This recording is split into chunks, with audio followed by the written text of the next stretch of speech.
We should. I did a lot of jacking around. That's my bad. We here though. We here. We're here to talk some NBA. I gotta go record a movie review after this. I might even start editing that tonight. But got the March Madness shirt on again, bro. It's that season. I'm getting in the college spirit. I'm playing fucking my team, bro. It's crazy, dude. Let's get into the games. I'll talk about that later. I don't want to. Oh my god, what the fuck? Hold up. We're good. Okay, let's get into Dallas, Brooklyn first. We can talk about this. I mean, Dallas is for sure tanking, but they're not completely out of it just yet. And they beat a team that is pretty much out of it for the year. The Mavs beat the Nets by 9. Both teams arrive on game day because of a blizzard. That's interesting. Obviously, Marvin Bagley and Najee Marshall were pretty big time for the Dallas Mavericks in this game. Earlier in the day, there was a blizzard in New York. The East Coast is fucking crazy. There's been a lot of like cancellations of different people doing stuff, but this was a good game. We'll watch the highlights here in a second. Obviously, MPJ is a tough player to go against as always, and Nick Claxton's a great big man. Daron Sharp is athletic, but man, the Mavs get through it. They win the game. I don't know if Cooper Flagg is going to play for the rest of the year. There's probably no point in playing him. Again, I know it's not necessarily over for the Dallas Mavericks right now, but they're definitely in tank territory. They're probably going to try to lose, so that's kind of what we're looking. That's kind of like what we're looking at there. It does suck with tanking. It does seem there's quite a discrepancy between really good fucking teams and really bad teams. But there you go. I dropped my Good Fortune video, my review today. Holy shit, the movie I just watched is absolutely insane compared to that. I can't wait to cover Companion. That's going to be the new review. Hopefully it doesn't get blocked again so you guys can actually fucking see it. I did post a short, though, that basically sums up my feelings. I don't need to go back and, like, edit the shit. I reviewed it. It's fine. I mean, PJ. Sorry. That was crazy.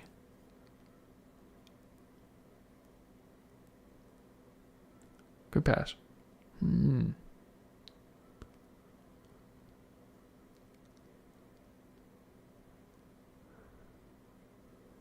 Shit.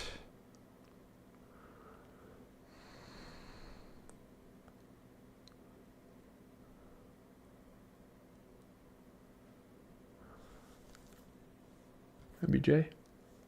Fuck is in my teeth, bro. I have no class tomorrow, by the way. So it's gonna be a pretty chill day. I might have to go work on some senior shit, but other than that, I got like a little bit of homework. Like I've been working on some code and stuff, but my difficult days of class are kind of behind me. I'm just working on my senior project, trying to close out this advanced digital systems class. We literally have like 2 labs remaining in the curriculum. We're only like fucking week 7 or some shit. But let's look at this game. Let's see what went down here. Yeah. You look at the map again. These guys emptied their benches. They are tanking. Like that's what it is. PJ Washington put up 13, solid 3-point shooter for this team as always. 21 points for Najee Marshall. Really good rebounding. Really good passing. You also get 13 for Max Christie, who is a very good hustle rebounder. Just crazy. Off the bench, 22 points. Marvin Bagley almost trying to make a career resurgence. Really good rebounder. 17 for Clay. Clay played great. He shot 50%. He's trying at least. And then you get 19 and 10. Brandon Williams was great. He shot 50% from 3. Was a really good defensive guy for this piece. And an otherwise pretty lackluster defensive game for them, but it's all right. You get to the Nets. I mean, MPJ just trying to kind of own this team right now. 26 points with solid 3-point shooting. 22 points for Noah Clowney. Noah Clowney was great. I mean, 67-80 splits, fantastic rebounder. You get 16. Nick Claxton played good as well off of 16 points, 70% shooting. He was passing the ball a lot. He was playing really good defense. I don't have too many complaints this game from them. I mean, 17 as well off the bench for Terrence Mann. Terrence Mann kind of struggling this year, but played really good off the bench with 67% shooting. I think it's Yegor Demon. I really like him as a hustle guy. Like, he can grab rebounds, but he definitely struggled this game. They have a lot of really good pieces off the bench that they're not really taking advantage of. Again, we talked about Terrence Mann, but you even talk about a guy like Danny Wolf, Daron Sharp. You have Ochai Agbaji, who's very efficient. Danny Wolf can certainly knock the 3 ball down out of Michigan. They're a lottery team, though. It doesn't really matter. I guess we can get into OKC and Toronto because Toronto actually made it close, but my God. Toronto's a great team. I really like Toronto this year, but Oklahoma City, they're running away with the favorites for the fucking championship. It's not even going to be close. I mean, Cason Wallace matches a career high with 27 points again. No Shea, and this team is running the board. They have guaranteed themselves a fantastic year. It's the best team in the NBA. I mean, it's their 5th of 6 wins. Again, no Shea coming out of the All-Star break, seeking to get some momentum with some games like this, and it is great. I mean, one of the best games of Cason Wallace's career, and even guys like Isaiah Joe, again, shorthanded time and time again, and the Thunder just prove that they are an elite squad. I compare them all the time to the Nuggets, but it's literally just like the Nuggets, dude. Chet Holmgren, fucking great defender. Isaiah Joe, tough offensive guy, time in, time out. Isaiah Hartenstein can hit some shots for you. And man, Isaiah Joe, he plays on all 3 levels of the floor as an offensive guy. I fucking love it. Again, I kind of zone out when the highlights come on because I want to like give you guys updates on the channel and stuff. But look at the goddamn OKC Thunder, dude. They're fucking awesome. I'm going to go to bed here in like 45 minutes, but I'll have time to record some stuff, start putting shit together. Should be a good night for content. Companion, dude. I'm so happy I checked that movie out. That's one of my favorites from last year. It's probably in the top 3.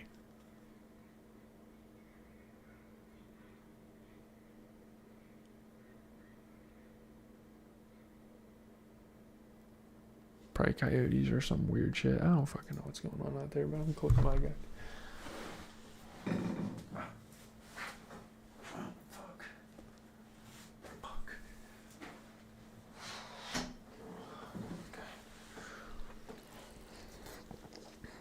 Stay hydrated, my brethren.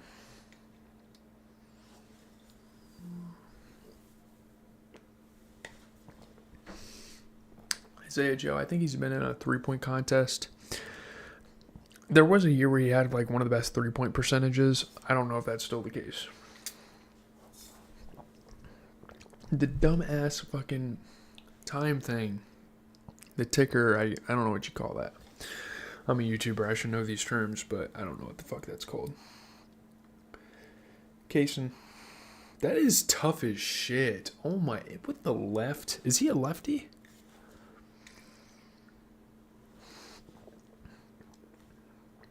That was actually so tough, bro.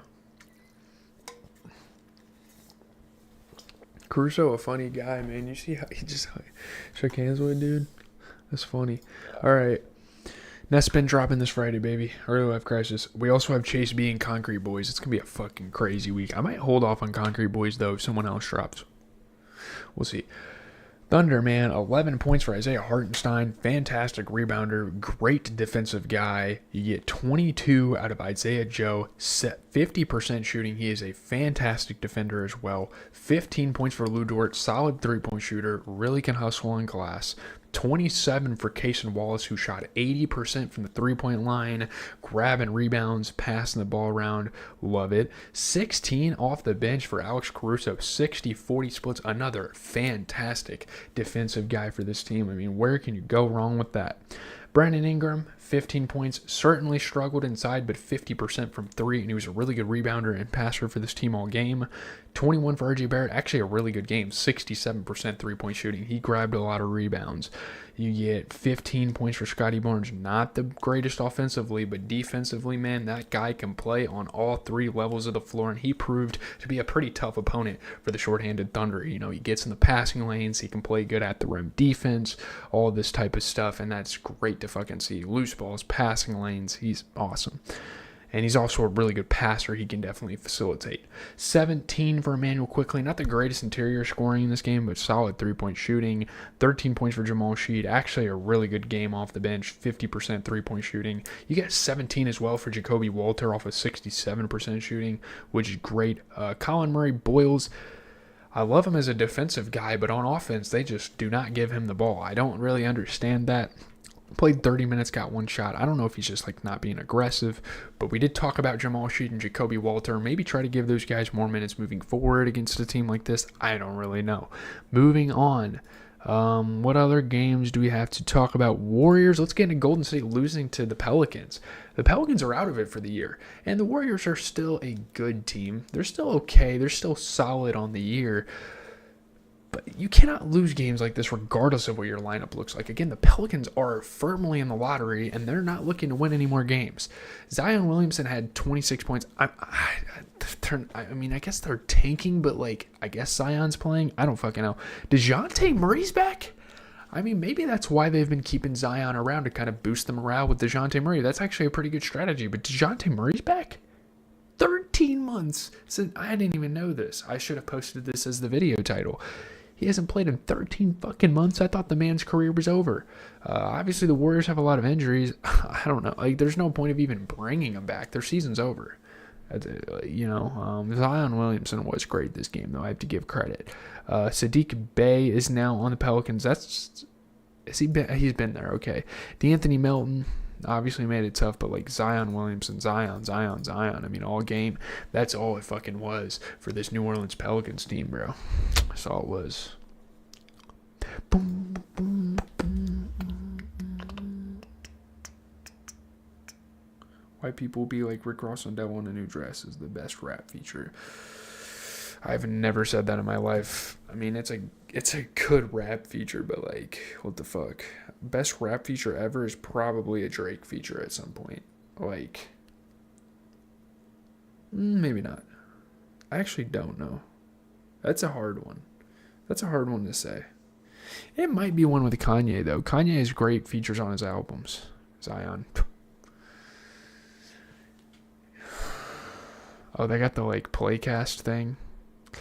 Why are they're doing that on NBC Sports? Oh shit. Is that DeAndre? Who is that? Who is number 6? I'm gonna have to figure that out. Good pass. D'Anthony's solid. He's been a really good, somewhat of a journeyman, somewhat of a veteran in the NBA, so cool. Jordan Poole against his old team. Zion. Stuff. He's just a very good interior player, bro. Ooh. Draymond passes it out. D'Anthony. Oh my god. What the fuck? I did not know D'Anthony could do all that. That's insane. Zion. Heem. Come on, man. Stop playing. Moody.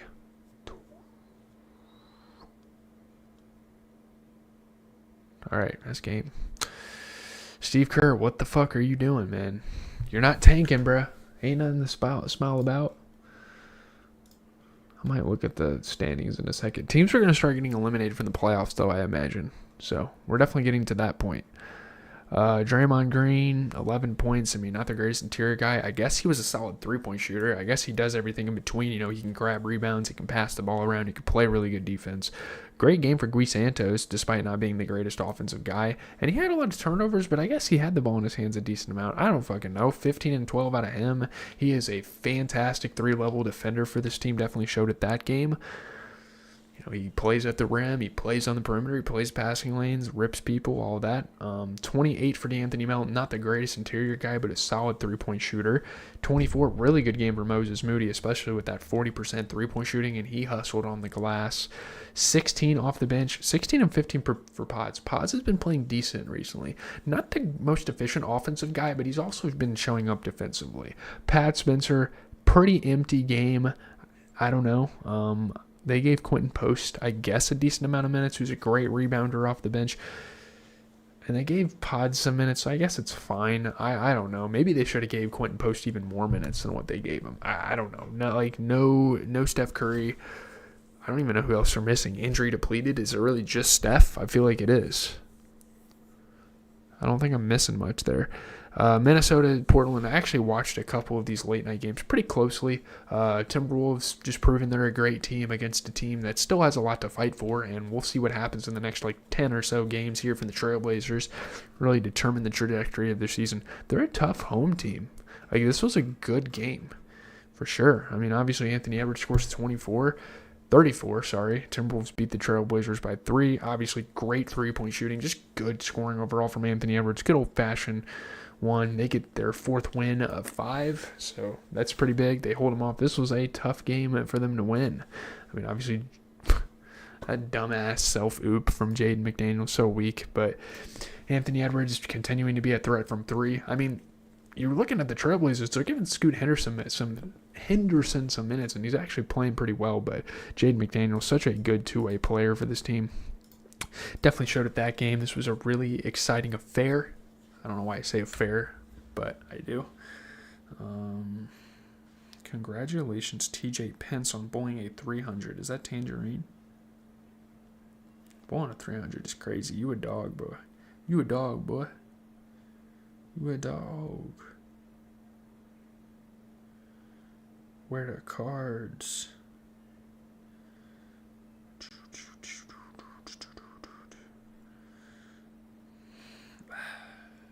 Fuck. Blah. Okay.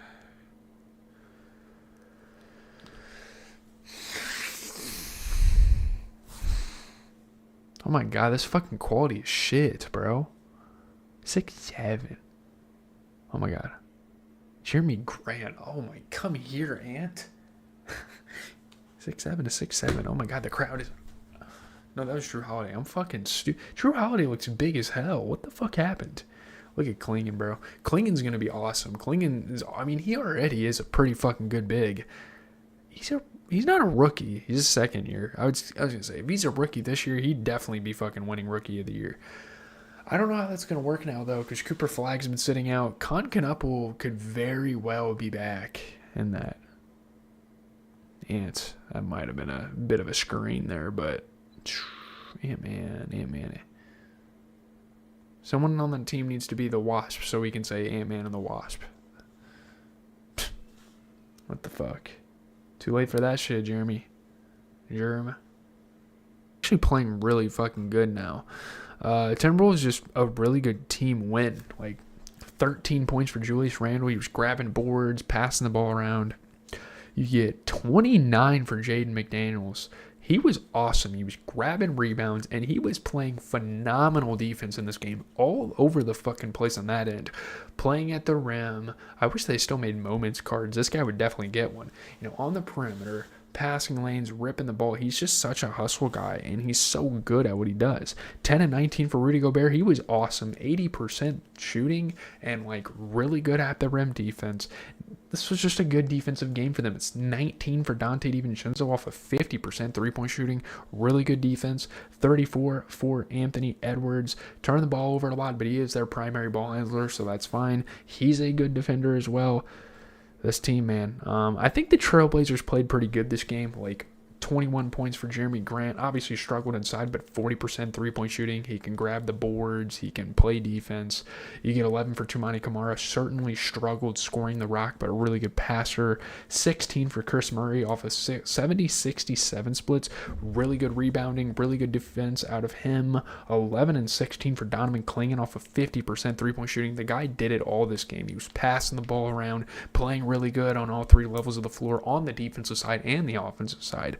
So, very complete rim protector, very complete perimeter guy. He can steal the ball. He can get on a loose ball and hustle. Great. Drew Holiday's been playing really good. 22 points off of 50% three-point shooting. Certainly a lot of turnovers, but he had the ball in his hands quite a bit this game. You get 10 points from Matisse Thybulle. Love to see him play good. 60 and 67 splits. You get 19 out of Scoot Henderson. Not the greatest scoring, but really good rebounding, really good passing all game. If you want to be nitpicky, you could say Sidi Sissoko certainly could have played better. I love him as a defensive guy. Or you could say they should have gave him the ball more, maybe. Like, use some X-Factor guys. But other than that, actually a pretty good game for the Trailblazers. I don't have much to complain about. And now we get to Orlando, LA, the game that just transpired. You have a good team playing a great team.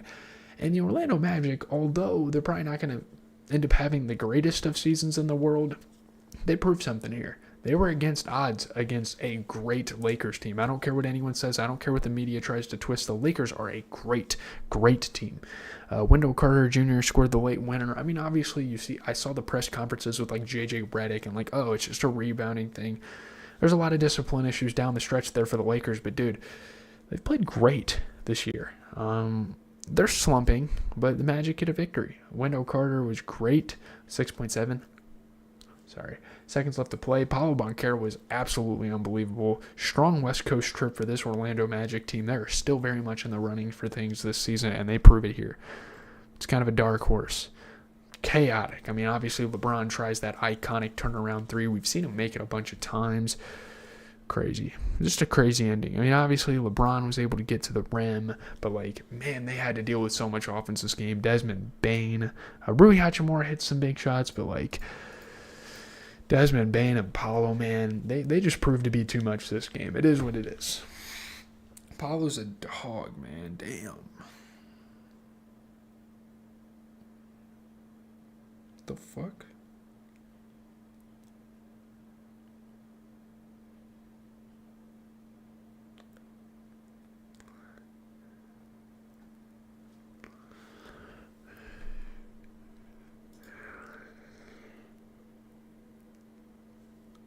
What the fuck am I looking at on IG?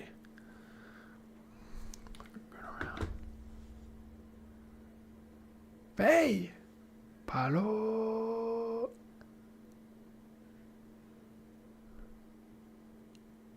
Luke Kennard? Oh my god, Luka. Luke.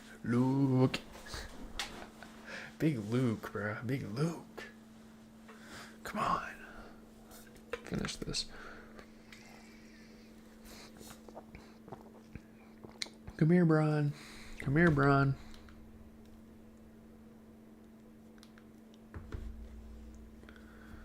For three, cha-ching, Desmond Bane.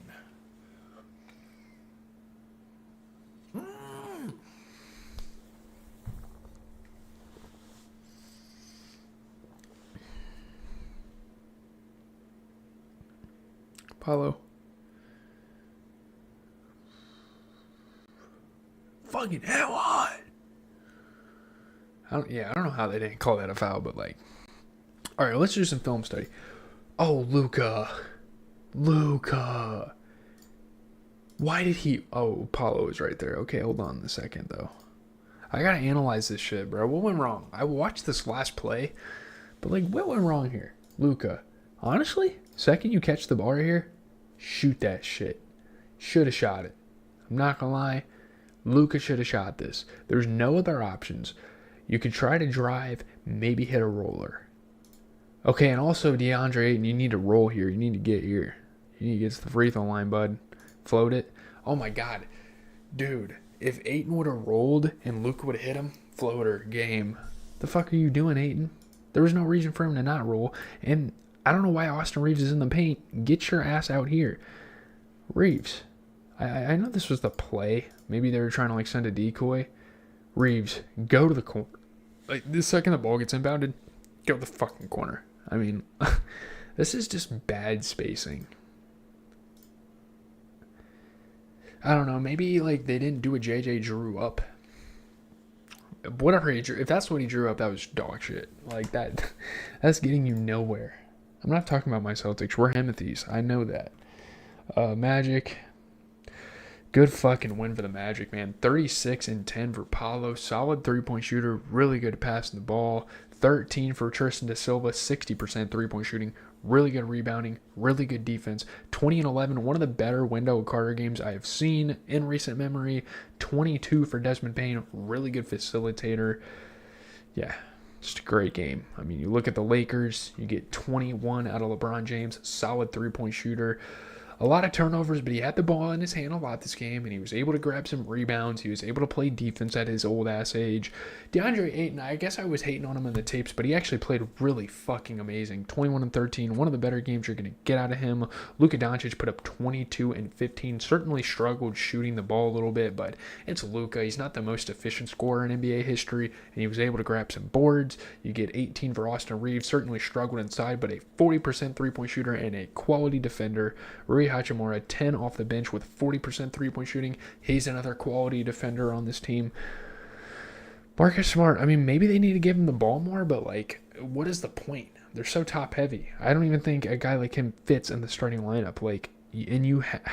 I mean, they play Rui Hachimura, but like you have Jake LaRavia, you have Luke Kennard as offensive guys. Why not bring them in? I know Jake LaRavia is not the greatest interior guy, but he can hit the three ball. Luke Kennard is very efficient on offense. Whatever, dude. It is what it is. Marcus Smart's getting way too many fucking minutes. That's all I'm gonna say. Oh man. Another test. We're going to kind of preview the games tomorrow, but Boston is taking on Denver. Another test for us. Two great teams going at it here. And I firmly believe if Boston can take down Denver in this game, we're looking at a championship contender. Speaking of championship contenders, Detroit and OKC, I think OKC, they are kind of with that low on guys, but regardless of this game, they are the favorites to win. I do have confidence that the Thunder can get that done, though. I think San Antonio is going to take down Toronto. I mean, Toronto's a great basketball organization right now, but San Antonio is looking to contend for a championship. They've guaranteed great things for themselves. Golden State, I think, is going to kind of try to hang their season in the balance and take down a tanking team like Memphis. Hopefully they can get that done. They should be able to. We have a great team in Houston taking on basically the number one overall pick in the Sacramento Kings. That should be easy for them. I think Cleveland should absolutely destroy Milwaukee. I know Milwaukee's got some games to kind of figure out if they can get over the hump still, like kind of look and see what their next 10 games go, but it's going to be a tough one. This is a tough outing playing this Cleveland team who has James Harden and Donovan Mitchell on an absolute high. They just took down New York. So I don't see it being super easy for them. So that's going to do it, I guess. Okay.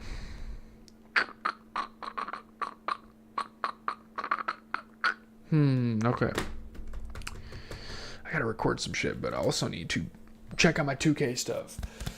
I might have to go to March Madness again this year and maybe pick up another shirt, boy. I don't know who would play in the Midwest region. They haven't even begun talking about it. Conference tournaments haven't even started for that. But during March Madness, I will for sure be talking about those games. I will be making a bracket, probably live on Twitch at some point, like right before the fucking tournament starts, because I want as much time, or not time, what am I fucking saying?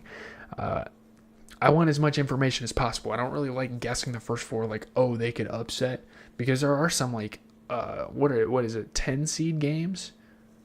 10 seed games, maybe it was, that are decided with the first four, so that's pretty important. I'm out, though.